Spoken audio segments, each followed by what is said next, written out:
centraros en el partido? ¿Hacer las cosas normales? ¿O qué estáis esperando a ver si las fallan?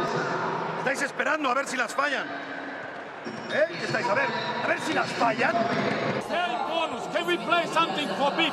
Can we play something? We are helping them to get back. What for? But Rivas cannot shoot. We are dynamic defense. If he drives, okay. But why he's shooting 2 times in a row here? We are giving a fucking present. We recover 6 or 7 points. Let's do it now. Let's recover 5 points. 2 minutes. 5 points. That's it. The last minute, big the average. In the last minute. Only the last minute. Mirad, nos han pitado una falta ahora aquí a Víctor, tíos. Es nuestra primera buena falta.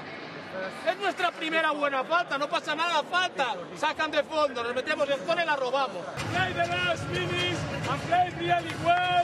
It's a smart team. In this moment, forget the pass and be focused. Have you seen, man? Play like team. No problem. But not turnovers, hostia. They are living from that. Missing layups, turnover aquí.